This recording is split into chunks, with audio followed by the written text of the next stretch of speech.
आप ये क्यों नहीं पूछते कि मेरे आका कैसे दिखते थे, कैसे नजर आते थे? ये हदीसों में पढ़ते हैं। अगर एक बार मेरे आका का हुलिया पढ़ लोगे या कहीं से सुन लोगे, आंख बंद करना, कसम रब्बे जुल जलाल की, अगर वो जलवा नजर ना आए तो फिर मुझे कहना। अगर वो जलवा नजर ना आए, नजरों में बसाओ उस चीज को, तो फिर देखो कि क्यों नहीं नजर आते।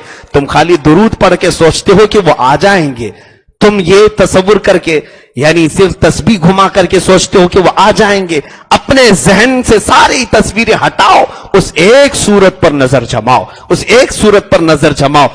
हम अपनी जुबान से नहीं, सहाबा से पूछ करके कि वो रसूल दिखते कैसे थे। हजरत उवैस करनी ने हुजूर को देखा नहीं था, उवैस करनी ने हुजूर को देखा नहीं था, सिर्फ सहाबा से पूछा ही था वो कैसे दिखते हैं, और फिर रोजाना मेरे आका की जियारत करते थे, रोजाना हुजूर की जियारत करते थे, आंख बंद करते थे। सिद्दीक अकबर ने कहा है, हुजूर के लम्हाए मुबारक गुलाब की पंखड़ियों की तरह हैं। दोनों अबरू मेरे आका के बड़े घने थे और थोड़ा सा मिले हुए थे, पेशानी काफी ऊंची थी, आंखें बड़ी बड़ी थीं और बहुत ही काली आंखें थीं, रुखसार इतने भरे हुए थे। दोनों गाल हुजूर के कि कभी गुस्से में आ जाए तो अनार की सुर्खी और कभी मुस्कुराए तो गुलाबी रंगत। और हुजूर सल्लल्लाहु अलैहि वसल्लम मुस्कुराते थे तो कभी 2 दांत नजर आए, कभी 4 दांत नजर आए, और दांतों में इतनी तेज रोशनी कि अंधेरा कमरा भी जगमगा उठे। हुजूर पाक सल्लल्लाहु ताला अलैहि वसल्लम की गर्दन मुबारक इतनी साफ और शफाफ कि देखने वाले कहते ये पानी पीते वक्त भी उन्हें पानी नजर आ जाए। और बाल मुबारक, अल्लाहु अकबर, जिसको कुरान कहता है वल्लैली इज़ा सजा, वो बाल हुजूर के जुल्फें यहां सर से निकलती हुई कभी कंधों पर बल खाती थी, कभी कानों को बल खाती थी। आला हजरत ने कहा है, कभी ये जुल्फें चेहरे पर आती तो ऐसा लगता था कि ये दिन के उजाले पर रात छा गई है, ये दिन के उजाले पर रात छा गई है, इतनी तेज काली जुल्फें। और हुजूर सल्लल्लाहु ताला अलैहि वसल्लम का कद मुबारक बहुत लंबा भी नहीं, बहुत नाटा भी नहीं, लेकिन इतना जरूर था कि सारे सहाबा में जब भी हुजूर खड़े होते सबसे ज्यादा बुलंद मेरे आका नजर आते थे। किसी को झांक कर देखने की जरूरत नहीं होती, हुजूर जहां होते थे बुलंद नजर आते थे, न बहुत ज्यादा लंबे न बहुत ज्यादा पस्त कद। हुजूर सल्लल्लाहु ताला अलैहि वसल्लम का न पेट मुबारक बाहर निकला था, न ही कोई जिस्म का अजू बाहर निकला था, बिल्कुल शेड्यूल सा जिस्म था, यहां तक के सीना मुबारक भरा हुआ, हथेलियां बिल्कुल कुशादा और चौड़ी, यहां तक कि जो मुसाफा करे उसे ऐसा लगता कि वो रेशम के नरम नरम गद्दे में या लिबास में अपना हाथ देकर के निकाला है। और जो एक बार देखे हुजूर को पलकें झपकाना भूल जाए। और हुजूर सल्लल्लाहु ताला अलैहि वसल्लम के लिबास मुबारक का आम तौर पर अंदाज यह होता कि तहबंद शरीफ पहनते, चादर ऊपर डाल लेते, कभी जुब्बा पहना और गर्मियों के दिनों में सिर्फ चादर डालते। और फरमाते हैं सहाबा, हुजूर सल्लल्लाहु ताला अलैहि वसल्लम दुआ के लिए कभी इतना लंबा हाथ उठाते थे, ऊपर की तरफ हाथ उठाते थे, हुजूर के बगलों की सफेदी नजर आती थी, इतनी तेज उजालापन वहां से आता था कि अगर किसी की सुई गुम हो जाए तो उस रोशनी में वो अपनी सुई ढूंढ सकता था। हुजूर सल्लल्लाहु ताला अलैहि वसल्लम के ये बगलों की सफेदी तक नजर आती थी सहाबा को। और दाढ़ी मुबारक इतनी घनी थी, अल्लाहु अकबर, हुजूर सल्लल्लाहु ताला अलैहि वसल्लम की दाढ़ी मुबारक बिल्कुल शेड्यूल घनी हुई। हुजूर के बाल मुबारक न बहुत ज्यादा नरम जिसको सिल्की कहते हैं, न बहुत ज्यादा घुंघरालू, बल्कि दरमियान के थे, कुछ हल्के से घुंघरू और बहुत ही नरम। इन बालों को देख करके अरब के तमाम लोग अश अश करते थे कि ये दूल्हा ने पाई है रंगत कहां से।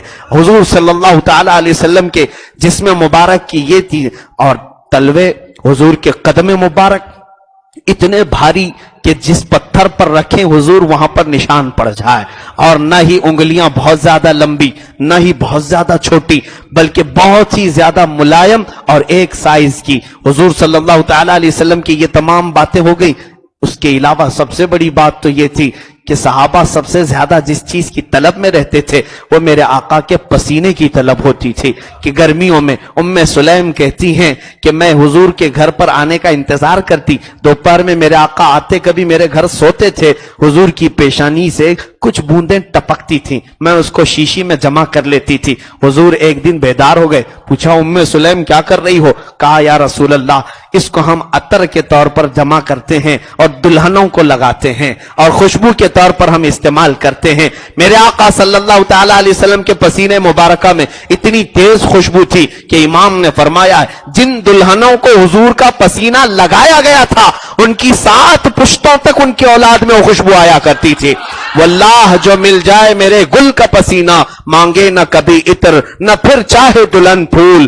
آقا صلی اللہ علیہ وسلم کی بارگاہ میں امام اہل سنت نے جو فرمایا ہے، سر تاب قدم ہے تن سلطان زمن پھول، لب پھول، دہن پھول، زقن پھول، بدن پھول، اور مانگے نہ کبھی عطر نہ پھر چاہے دلہن پھول۔ کیا بات رضا اس چمنستان کرم کی، زہرا ہے کلی جس میں حسین اور حسن پھول۔ اس مصطفیٰ کریم کا تصور کرو جو میں نے تمہیں بتایا، اب پھر آنکھیں بند کر کے میرے آقا کو تصور میں جماؤ، پھر دیکھنا تمہیں مسکراتا ہوا چہرہ وہ نظر ضرور آئے گا۔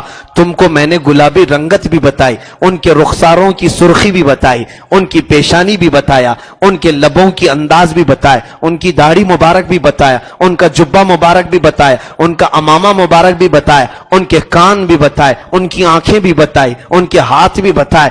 بس میرے عزیزو تصور یہ جماؤ، ظاہر سی بات ہے ہم کسی سے محبت کرتے ہیں، آنکھ بند کرتے ہیں، اس کے آنے کا انتظار کرتے ہیں، ہماری محبت ہمارے آنکھوں کے سامنے آ جاتی ہے۔ آج ہم اس محفل میں جس سے محبت کرتے ہیں، آنکھ بند کرو، تصور جماؤ، دیکھو کہ وہ آتے ہیں کہ نہیں آتے ہیں۔